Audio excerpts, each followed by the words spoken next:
Hello everyone, welcome to my YouTube channel study centre. और जैसा कि आप सबको पता होगा, हमने DET plus B TGT social science की एक सीरीज़ को स्टार्ट करा है, जिसमें हम जितने भी इसके PYQs हैं उसको डिस्कस कर रहे हैं आप लोगों के साथ विद प्रॉपर एक्सप्लेनेशन। और आप सबको पता होगा, इसके 4 पार्ट्स को हम ऑलरेडी डिस्कस कर चुके हैं। और ये जो सीरीज़ है वो हमारी सब्जेक्ट स्पेसिफिक है। इसका मतलब कि सिर्फ जो SST के क्वेश्चंस हैं वो पूछे गए हैं, मैं सिर्फ उन्हीं को डिस्कस कर रही हूँ। बाकी जो भी मतलब कि पार्ट है उसमें उनको मैं डिस्कस नहीं कर रही हूँ आप लोगों के साथ।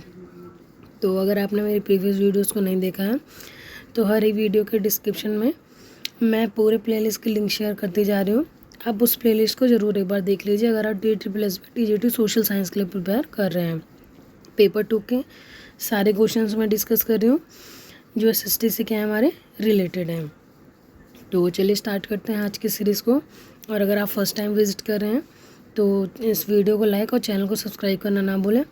अगर आप चैनल को सब्सक्राइब करेंगे तो मैं मतलब कि इस सीरीज़ को क्या करूँगी, कंटिन्यू रखूँगी, ताकि मुझे लगेगा कि आप लोग क्या कर रहे हैं, अच्छे से तैयारी कर रहे हैं।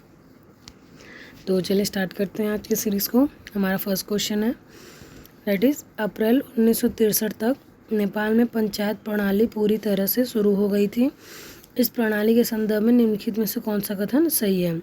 तो क्या पूछ रहा है, 1963 तक क्या हुआ था, जो पंचायत की प्रणाली होती है वो क्या हो गई थी, पूरी तरह से शुरू हो गई थी। तो हम ऑप्शंस देखते हैं, फिर इसका राइट आंसर क्लिक लगाएंगे। ऑप्शंस है हमारे पास।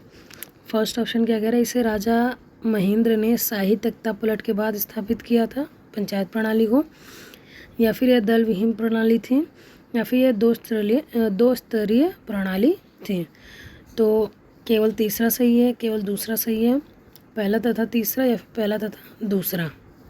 तो यहाँ पे हमारा राइट आंसर क्या हो जाएगा, ऑप्शन नंबर डी हमारा क्या हो जाएगा राइट आंसर, यानी कि पहला और दूसरा जो स्टेटमेंट है वो हमारा क्या है, बिल्कुल सही है। तो अगर हम इसके एक्सप्लेनेशन को देखें तो शाही तख्तापलट के बाद राजा महेंद्र ने नेपोलियन को यह समझाने के लिए एक अभियान चलाया नेपालियों को कि संसदीय के लोकतंत्र उनकी ज़रूरत और महत्वाकांक्षाओं को पूरा करने के लिए अपर्याप्त था।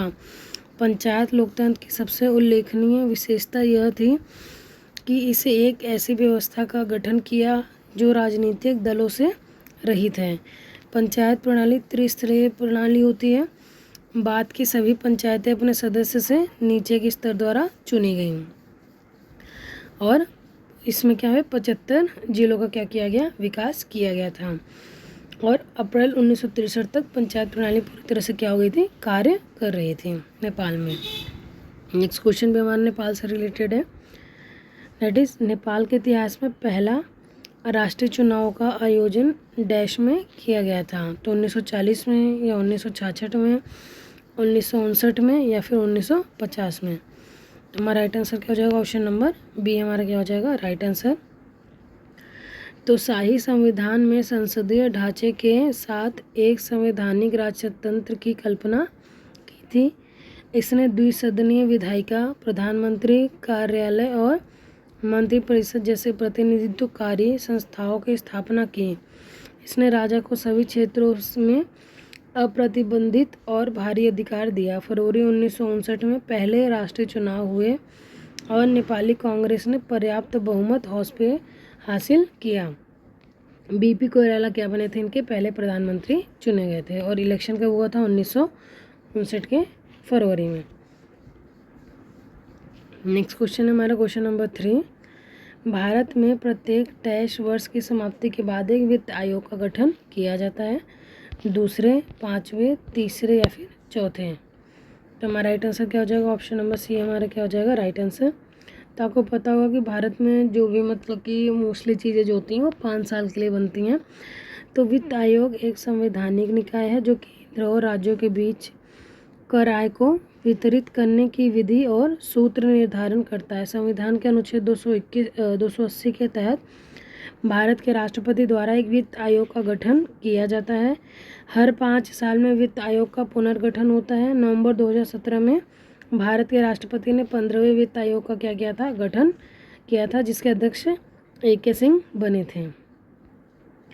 नेक्स्ट क्वेश्चन है हमारा question number 4, that is Bharat में नगर निगम के सामान्य निकाय के पार्षदों को डैश वर्षों की अवधि के लिए चुना जाता है। इसमें पूछ रहा है जो नगर निगम के सामान्य निकाय पार्षद होते हैं उनको कितने साल के लिए चुना जाता है, 3, 5, 2 या फिर 6। तो इसका भी राइट आंसर क्या हो जाएगा, 5 सालों के लिए चुना जाता है। तो 1992 के 74वें संविधान संशोधन अधिनियम में संविधान में एक नया भाग 9A जोड़ा गया जो नगर पालिका और नगर पालिका प्रशासन से संबंधित है। ये पार्ट कौन सा है, 9A में है। भाग 9A के अनुच्छेद 243P से 243ZG में नगर पालिकाओं से संबंधित प्रावधान निर्धारित किए गए हैं। एक नई 12वीं अनुसूची को शामिल करने के लिए संविधान में संशोधन किया गया था। तो 12वीं अनुसूची यानी 12 शेड्यूल में से जोड़ा गया और 12वीं अनुसूची 18 विषय हैं। अनुच्छेद 243Q नगर पालिका के चुनाव और विघटन से क्या है, संबंधित है। चलते हैं नेक्स्ट क्वेश्चन पर।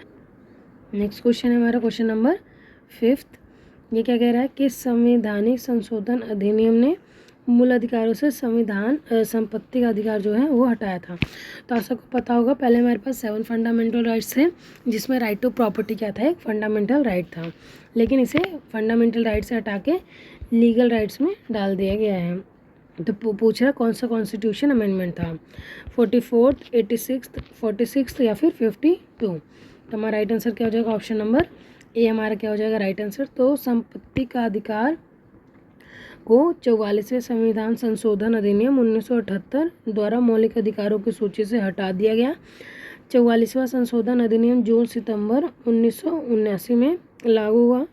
असंपत्ति का अधिकार एक सामान्य कानूनी अधिकार के रूप में एक नए अधिनियम के तहत 300A में इसे क्या किया रखा गया। आर्टिकल 300A क्या करता है, इसे डील करता है। नेक्स्ट क्वेश्चन है हमारा question number 6। Which of the following type of urban local bodies are found in India, यानी भारत में निम्नलिखित में से किस प्रकार के शहरी स्थानीय निकाय पाए जाते हैं, यानी अर्बन लोकल बॉडीज़। पहला है टाउन एरिया कमेटी, दूसरा है कंटेनमेंट बोर्ड्स या फिर तीसरा है म्यूनिसिपैलिटीज़ यानी नगर पालिकाएँ। तो ऑप्शन है हमारे पास पहला तथा तीसरा, पहला तथा दूसरा, पहला दूसरा तीसरा या फिर दूसरा एंड तीसरा। तो हमारा राइट आंसर क्या हो जाएगा, ऑप्शन नंबर सी।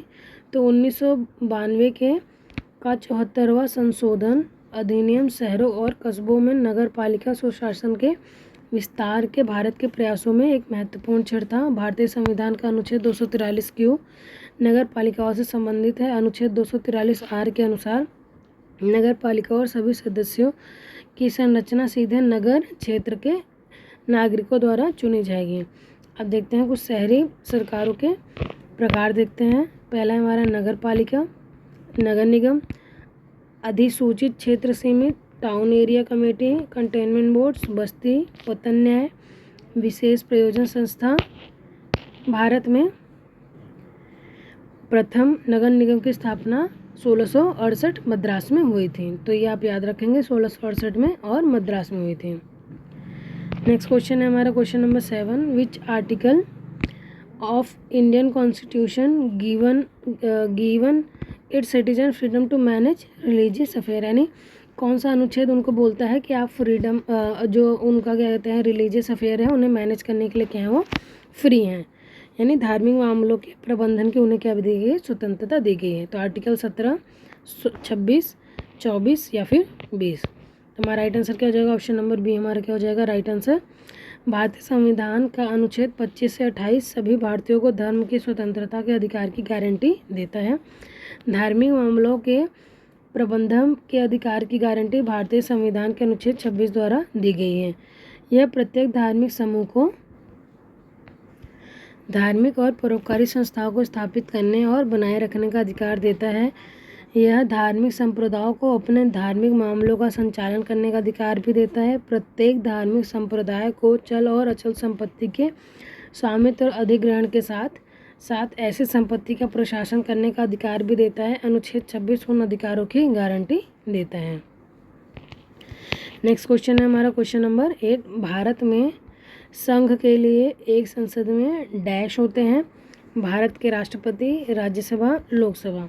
केवल पहला तीसरा, पहला दूसरा या फिर पहला दूसरा तीसरा तीनों। तो हमारा राइट आंसर क्या हो जाएगा, ऑप्शन नंबर डी हमारा क्या हो जाएगा राइट आंसर। तो संविधान का भाग 5 अनुच्छेद 79 से 122 संसद के संगठन, संरचना, अवधि, अधिकारों, प्रक्रियाओं, विशेषाधिकारों और शक्तियों से संबंधित है। संविधान के अनुच्छेद 89 के अनुसार संघ के लिए एक संसद होगी जो राष्ट्रपति और 2 सदनों यानी राज्यसभा और लोकसभा से मिलकर बनेगी। नेक्स्ट क्वेश्चन पे चलते हैं। नेक्स्ट क्वेश्चन है हमारा क्वेश्चन नंबर 9। निम्नलिखित में से कौन सा नगर पालिका राजस्व का एक प्रकार नहीं है? टैक्स राजस्व, डिपॉजिटरी रसीद, सहायता अनुदान या फिर चुंगी। तो हमारा राइट आंसर क्या हो जाएगा ऑप्शन नंबर सी। शहरी स्थानीय निकायों के लिए प्राप्तियों आय के प्रमुख स्रोत हैं नियत राजस्व, स्वयं के गैर राजस्व कर, सहायता अनुदान, ऋण, अन्य रसीदें। अधिकांश स्थानीय सरकारें राज्य और केंद्र सरकारों से संसाधनों और सब्सिडरी हस्तांतरण के साथ साथ वित्तीय संसाधनों में उधार पर बहुत अधिक निर्भर करते हैं। आज का लास्ट क्वेश्चन है, भारतीय संविधान का कौन सा अनुच्छेद में निर्देशक तत्वों के प्रयोग के बारे में बताया गया है? अनुच्छेद 37, 39, 29 या फिर अनुच्छेद 40। तो ऑप्शन नंबर ए हमारा क्या हो जाएगा राइट आंसर। राज्य के नीति निर्देश तत्व यानी कि डीपीएसपी की अवधारणा स्पेनिश संविधान से लिया गया है और इसे आयरिश संविधान में शामिल किया गया था। भारतीय संविधान ने इसे आयरलैंड से लिया है। डीपीएस सबसे पहले ये कहाँ था? संविधान स्पेनिश में आया था, फिर उसे आयरलैंड ने लिया और भारत संविधान में से कहाँ से लिया गया है? आयरलैंड से लिया गया है। तो डीपीएसपी भारतीय संविधान के भाग 4 अनुच्छेद 36 से 51 में निहित है। अनुच्छेद 37 भारतीय संविधान के निर्देशक तत्वों के अनुप्रयोग से संबंधित है। निर्देशक तत्व का उद्देश्य लोगों की सामाजिक आर्थिक निष्पक्षता सुनिश्चित करता है और भारत को एक कल्याणकारी राज्य बनाना है। संविधान अनुच्छेद 37 में कहा गया है, निर्देशक तत्व देश के शासन में मूलभूत और विधि निर्माण में इन तत्वों को लागू करना राज्य का कर्तव्य है। तो आज के 10 क्वेश्चन जो थे जो पार्ट 5 में थे उन्हें मैंने आप लोगों के साथ डिस्कस किया है। बाकी के 10 क्वेश्चन जो होते हैं वो पेडागोजी से आते हैं, लेकिन ये सीरीज जो हमारी वो एसएसटी स्पेसिफिक है। तो आई होप आपने इसके नोट्स बनाए होंगे और क्वेश्चंस को आपको अगर आप कंटिन्यूटी में देख रहे हैं तो आपको पता चला होगा कि DT+ भी किस टाइप के क्वेश्चंस पूछ रहा है और कैसे मतलब क्वेश्चंस पूछ रहा है, ताकि आप उसे कैसे प्रिपेयर कर सकें। और आपको पता है DT+ भी एग्ज़ाम कभी भी हो सकते हैं क्योंकि उन्होंने एग्ज़ाम लेना स्टार्ट कर दिया है। विदिन अ मंथ वो आपको क्या कर सकता है, नोटिफिकेशन देके एडमिट कार्ड आपको प्रोवाइड हो जाएंगे। तो आप अपनी जो एग्ज़ाम है उसे कंटिन्यूटी में रखें। चैनल को सब्सक्राइब करना ना भूलें। अगर आप चैनल को सब्सक्राइब करेंगे और वीडियो को लाइक करेंगे तो मुझे लगेगा कि आप लोगों के लिए वीडियो हेल्पफुल है और फिर से मैं क्या करूँगी, कंटिन्यूटी में रखूँगी। तो मिलते हैं नेक्स्ट वीडियो में। नेक्स्ट वीडियो में हम क्या करेंगे, एक नए क्वेश्चन पेपर को स्टार्ट करेंगे।